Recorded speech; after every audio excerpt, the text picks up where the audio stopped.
We'll move on. I can't remember if we talked about this or not on the previous TNA episode, which is months ago now, but I'll bring it up again in case I did. TNA's ratings on Spike were fairly solid, but the amount of people watching never translated into pay-per-view buys. Now, from the original weekly pay-per-views where the Jarretts were being lied to about how many buys they were receiving, I think they were told like 80,000 per week in the weekly pay-per-views when it was actually like 8.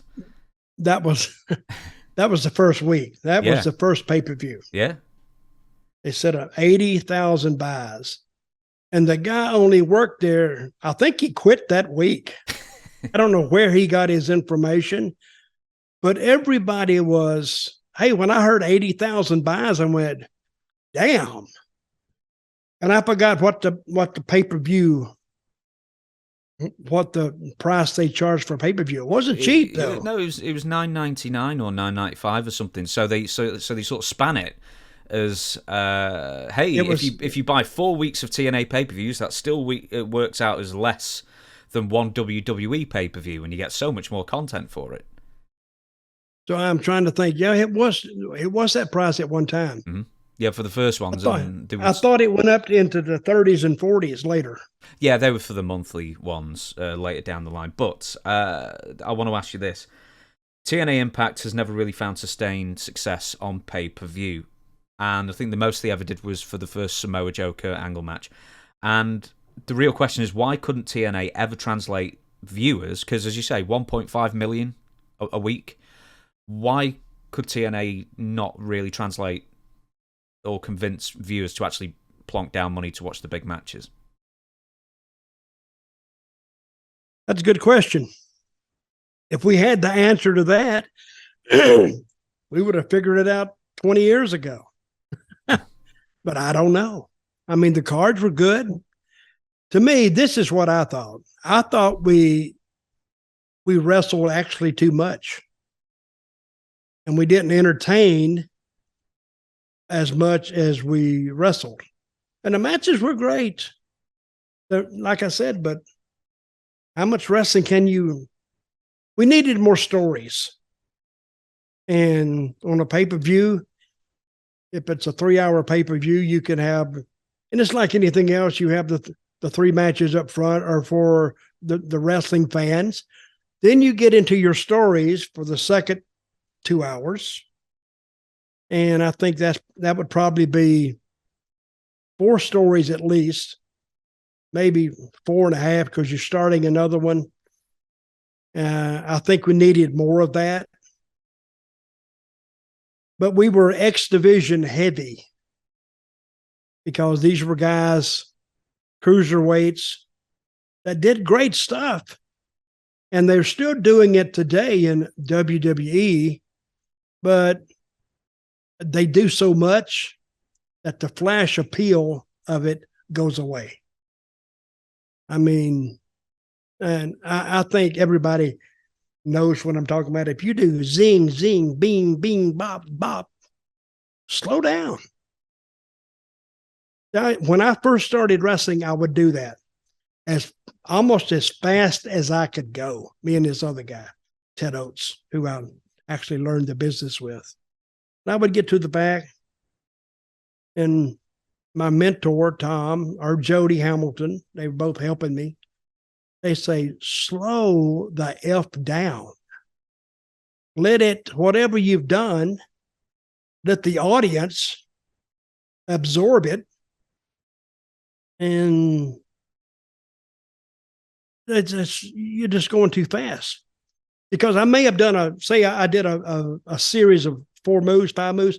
The second move could have been devastating, but the other 3 wipe it out. Because now it didn't hurt me, didn't slow me down, didn't stop me, but I could do 3 more moves. And I don't know if that makes sense or not, but slow down. I think what you said was not enough story, too much wrestling. I think TNA could be accused of giving away too much on free TV at the time. I mean, AEW can definitely be accused of that as well. And probably WWE, actually, to a point. But the reason probably why Kurt Angle versus Samoa Joe did the most buys in history, some 55 or 60,000, was because of the intrigue. Because Kurt Angle had not wrestled on TV, I think, at that point, and they'd never seen the two wrestle, and they had a good story going into it. I think the only criticism is that maybe they went into the Kurt Angle Samoa Joe thing like right off the bat, and maybe that could have like built up over a couple of months. But other than that, I don't remember the surrounding, or I don't know how we did that, but we made it something that it wasn't advertised to be, and I did that. I told Joe to go out there and say, if you don't win, tell him you're going to quit. Oh, my God. You'd have thought I'd have slapped Dixie Carter's mama or something. Oh, my God.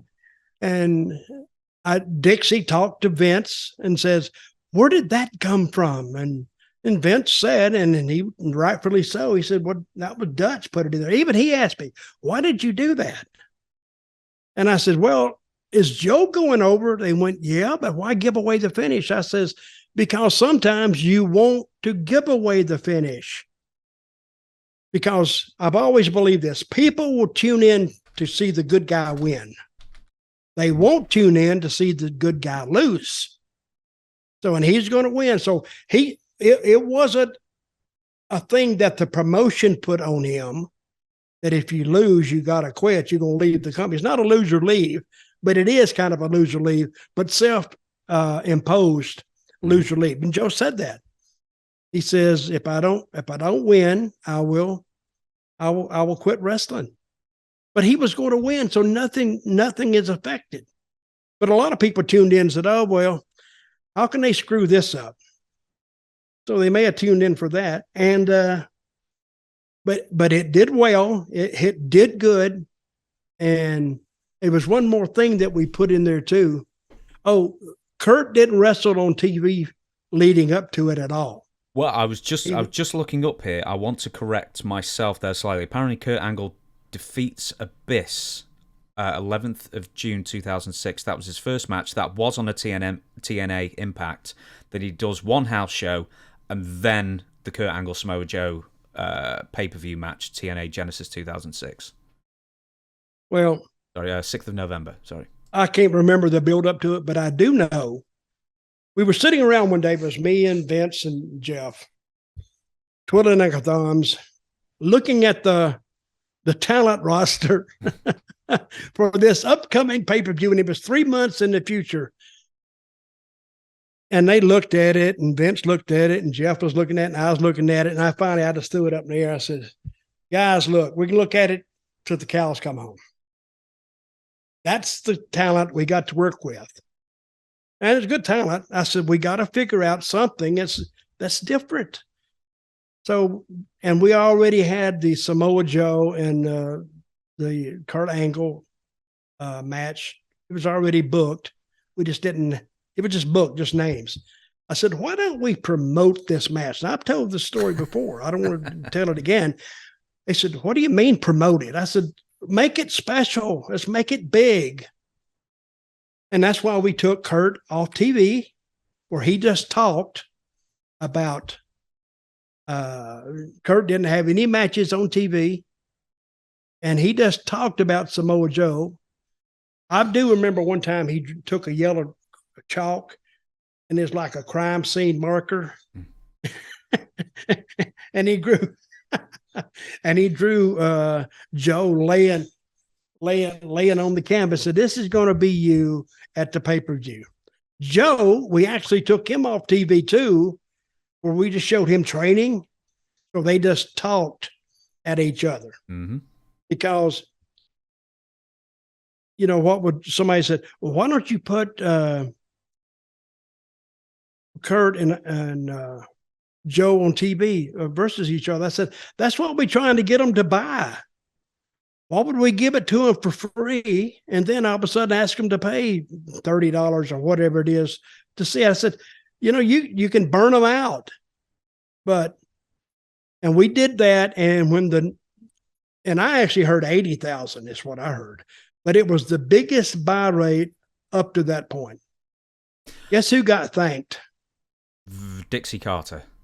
Not me.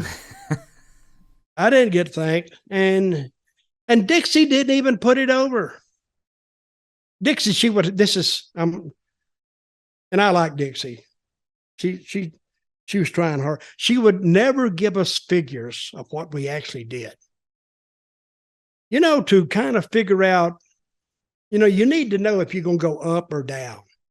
That's an intricate number that you need. If last week did 30,000, what did this month do? Or last month did 30,000, and this month did 34,000. Okay, what did we do that get it to 34? We never even got those numbers. Dixie would have a meeting, and I used to laugh about this, not in front of her, of course.